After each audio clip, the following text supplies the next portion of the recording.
দিয়া নূরের তৈরি রহমতের ফেরেশতারা আমাদেরকে ঘিরা ফেলাইছে। ইল্লা হাফাতহুমুল মালাইকা, চতুর্দিক দিয়ে ফেরেশতারা বেষ্টন করিয়া ফেলাইছে। গাশিয়াতুহুমুর রাহমা, আল্লাহ তাআলা রহমত বর্ষণ করতেছে। ওয়া নাযালাত আলাইহিমুস সাকিনা, এবং আল্লাহ তাআলা সাকিনা নামক খাস রহমত কলবের মধ্যে নাজিল করতেছেন। সাকিনা এমন এক রহমত যারা মানুষের অন্তরে নাজিল হয়। যখন সাকিনা নাজিল হয়, অন্তর থেকে পেরেশানি দূর হয়ে যায়। পাকিস্তান করাচির হজরত শাহ হাকিম মোহাম্মদ আখতার সাহেব রহমতুল্লাহ আলাইহ, যিনি হাজার হাজার আলেমের শেখ ছিলেন, হাকিম আখতার সাহেব বাংলাদেশে আসতেন। ডালকানগরে হুজুরের খানকা ছিল। মুফতি জাফর আহমদ সাহেব হুজুর, মুফতি আব্দুল বাতেন, আব্দুল মতিন সাহেব হুসাইনি, ওনাদের পীর হজরত শাহ হাকিম আখতার সাহেব রহমতুল্লাহ আলাই এই হাদিসের ব্যাখ্যা এভাবে করছেন, ইল্লা হাফাতহুমুল মালাইকা ওয়া গাশিয়াতুহুমুর রাহমা ওয়া নাযালাত আলাইহিমুস সাকিনা। এই হাদিসের ব্যাখ্যা হুজুর এইভাবে করতে বুঝাইছেন। উদাহরণ যেভাবে দেশি মুরগি মহিলারা পালে না, দেশি মুরগি পালে না, ওই দেশি মুরগি দেখবেন ডিম দেওয়ার পরে মুরগি কুর্সি বসে, উমে বসতে চাই বাচ্চা ফোটানোর জন্য। তো সারাদিন সারা রাত ডিম গোলার উপরে বসে থাকে, সবগুলো ডিমেরে একবারে ঠোঁট দিয়া পাখার ভিতরে নিয়ে গাজ্জা বসে, ঠিক না? 20-21 দিন পরে মরা ডিম ফাইটটা বাচ্চা বের হয়ে চেউ চেউ করে কি না? হযরত বলতেন আলাইকুম বিমুজালাসাতিল উলামা। এই মজলিসের ফেরেশতারা নূরের পাখা দিয়া মুরগির মতন, যেভাবে মুরগি ডিম গোলারে পাখার ভিতরে গাজ্জা নিয়ে বসে, ঠিক ফেরেশতারাও রহমতের পাখা নিয়া নূরের তৈরি ফেরেশতারা গোটা মজলিসের সবাইকে এরকমভাবে গাজ্জা বসে। গাশিয়াতুহুমুর রাহমা, আল্লাহ পাকের রহমত পরে, বরকত পরে, সাকিনা নাজিল হয়। এতে কি হয়? মুরগির 20-21 দিন পরে মরা ডিম ফাইটটা বাচ্চা বের হয়, জিন্দা বাচ্চা বের হয়ে চেউ চেউ করে।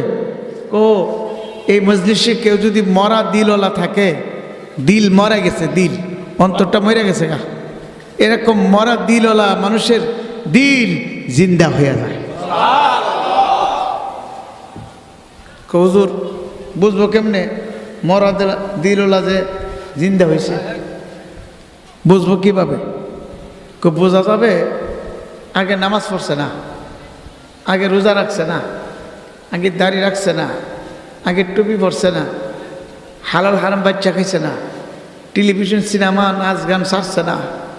এখন এরকম দিনী মজলিসে বসার দ্বারা, আল্লাহওয়ালাদের কাছে যাওয়ার দ্বারা, চরমনের মাহফিলে যাওয়ার দ্বারা, বুজুর্গানের দ্বীনের মজলিসে বসার দ্বারা তার সমস্ত জিন্দিগিটা যেন পরিবর্তন হয়ে গেছে। কেমনে? কোন লোকটা আগে টুপি পরছে না, এখন টুপি খুলে না। লোকটা আগে দাড়ি রাখছে না, এখন দাড়ি কামায় না। লোকটা আগে শার্ট প্যান্ট পরতে, এখন লম্বা জামা পরে সুন্নতি। লোকটা নামাজের দ্বারে কাছে গেছে না, এখন নামাজ সারা কিছু বোঝে না। ঠিক এটার নামই মরা দিল জিন্দা হওয়া। এটার নাম কি? মরা দিল জিন্দা হওয়া। জোরে সুবহানাল্লাহ। চরমনাইতে হাজারো লাখো মরা দিলওয়ালা মানুষ যায় কি যায় না? হাজারো লাখ মানুষ যায় না? টঙ্গীর রাস্তামায় হাজারো লাখো মরা দিলওয়ালা মানুষ যায় না? যাওয়ার পরে দেখা যায় দিল জিন্দা হয়ে গেছে।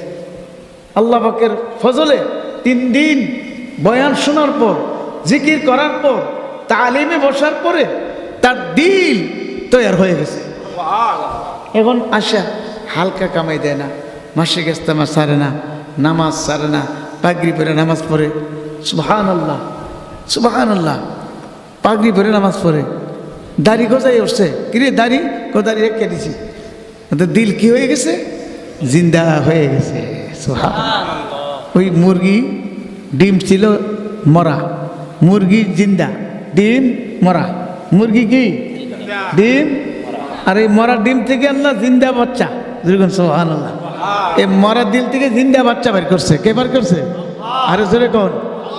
পাকিস্তানের হযরত বলতেন এরকম মজলিসগুলোতে আসতে আসতে বসতে বসতে মরা দিলওয়ালা মানুষের দিল যখন জিন্দা হয়ে যায় তখন তার মাথায় টুপি উঠে, মুখের দাড়ি উঠে, গায়ে লম্বা জামা উঠে। সুবহানাল্লাহ।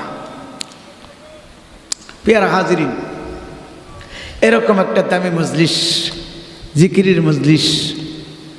হুজুর আলাইহিস সালাতু ওয়াস সালাম বলেন, ইদা মারারতুম বিরিয়াজিল জান্নাহ ফারতাউ, তোমরা যখন বেহেশতের বাগিচা দেখো এর মধ্যে বিচরণ করো।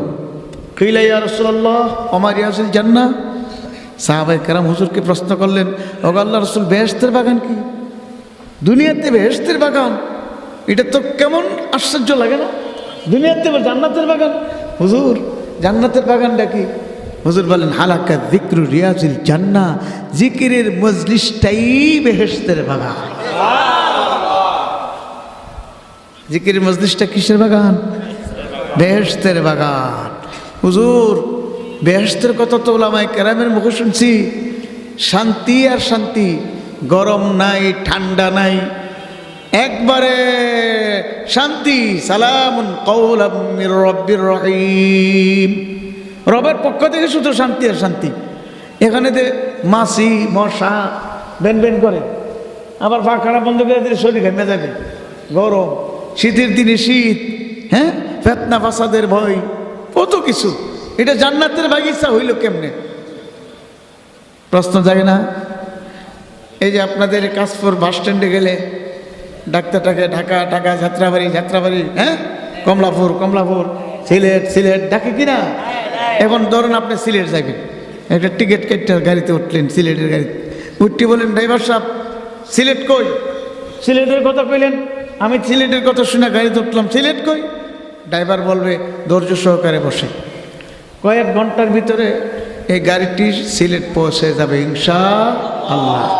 ঠিক এরকম মজলিসে বৈশায় যদি জান্নাতের হুর আল গিলমান তালাশ করেন দেখার জন্যে, জান্নাতের শরবত, জান্নাতের শরাব, জান্নাতের মধু, জান্নাতের দুধ পান করতে এখানে বসে যদি চান, হবে না। একটু ধৈর্য ধরেন, বসেন, দিনে আলোচনা শোনেন, আমল করেন।